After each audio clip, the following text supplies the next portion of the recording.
Now, with this card I'm away to show you, it's using one of the 5x7 card blanks that come within the box as well. So if I bring this closer for you to see, now what we can see is when it comes to the papers as well as the pattern papers, we've gone that wee bit further, and what we've done is we've just brought in our water reactive ink pads, and we've just done a bit of blending as well as distressing on the outside, just to make the hydrangea just pop that wee bit more. So let's bring in our layer. So I've already done the blending and the actual layering beforehand, so we're just going to layer them using the double-sided tape. So we've just used a mix of our actual pattern papers. We've also used a mix of the actual plain papers that come within the box as well, and we've just built upon each other. Now, you could be using any of your scoreboards or your Ultimate Pro, and you could be creating boxes for them. Be great for a keepsake. But it's just the case of layering them up. On this one, I'm just using our paper pad as well as the tape runner, but you could be using 3D foam pads, or you could be using your Floral 3D glue gel to add extra height to the card blank. So let's just pop that into place as well. So let's position that into place, just like so. Then I've taken just another few layers that have just been snipped down. Then all that we're going to do again is just layer them up. So the actual distressing and the colouring has already been done. So for this base layer, what I've done is I've popped a bit of our ultra strong tape on the back. Then I'm just going to bring in just a bit of the lilac ribbon. So this comes within the box as well as the pink and the green. And then I'm just going to wrap this around the base, just like that, just before we start to layer these ones up. So that's now held into place. So that's another way in which you can use your ribbons. And then we're just going to add more double-sided tape from our tape runner, and we're just going to layer again these all up. So these ones we're keeping with the pinks as well as the lilacs and the purples, which will then complement the actual hydrangea paper pad.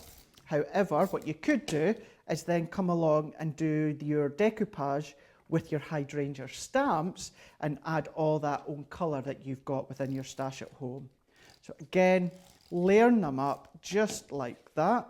So we're just going to sit that either at an angle, you can pop it to the side if you want, it's entirely up to yourself.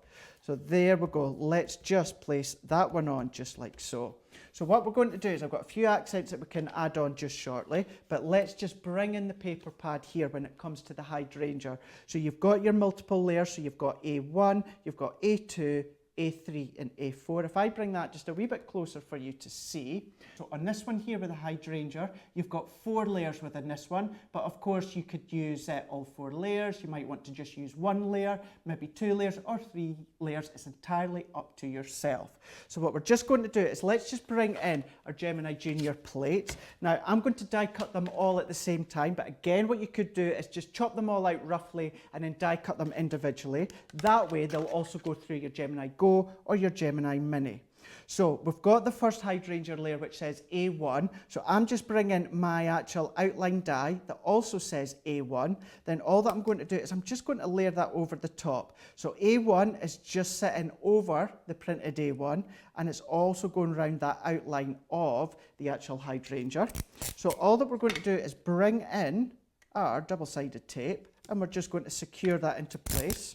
Then what we're going to do is bringing in our next layer, which is this one here. So that one again is layer 2. So just positioning that over the top there, just so that you can see no outside edge. Tape that one on. Then we're going to go for the 4th layer. We're going to go all out for this one and use all 4 layers. So there is A3. So again, I know that's A3 because one, it matches, but also the die says A3 on it. And tape that one down. And then last but not least, let's go for A4, and we're just going to pop that into place, holding that down with our tape, and then we're just going to layer the plates up. So for this one, because it's our wafer thin dies again, it is our plastic shim, magnetic shim, and our top cutting plate. So we're just going to run that one through.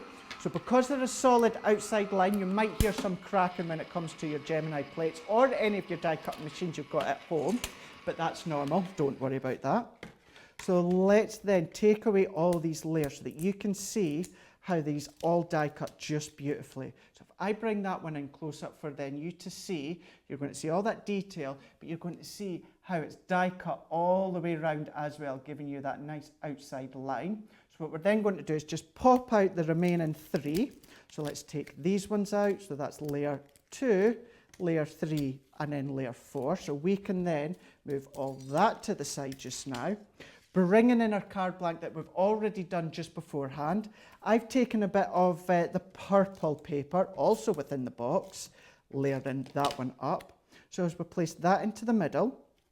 Now, for this first layer of the hydrangea, I'm going to keep that just on one level with our double-sided tape runner. And we're just going to place that one on just like so. Now, for the next layer, I'm going to use our Floral 3D glue gel, but what I'm going to do is just manipulate that slightly, just bending that into place, adding that wee bit of extra shape that we can see just there. So let's then just bring in our 3D glue gel. I'm going to use our trusted pokey tool as well. Now, you can keep this quite low if you want, or if you want to really add some height, just add a lot of glue gel on. And it's just the case of just positioning it over a place, matching that up just like that. Then we're taking the third layer. Again, I'm just manipulating that slightly. And then we're just going to add a bit of 3D glue gel just in the center. And we're going to pop that over the top. And then what we're going to do is then bringing in this last layer, layer 4. Of course, we could leave at layer 3, but we're going to add layer 4. Placing that on. And then that can then just situated on top like so. And then all that I'm going to do is I've got a wee bow from the matching ribbon, and we're just going to add a bit of glue gel on there. Popping that one on as well. And then there we go. You can see that is now our 5x7 card using the hydrangea. We've used the papers, we've used the pattern papers, we've used the ribbons as well. But on this one that I'd done just beforehand, the only difference I'd done was I added a wee sentiment that also die cuts from in the die pad as well. But that is one of the ways that you can use your paper pad, not forgetting once the paper pads run out, you've also got the hydrangea that comes within stamp form, so you can do all your different techniques when it comes to your ink pads using the dies as well, using the brand new Floral subscription box.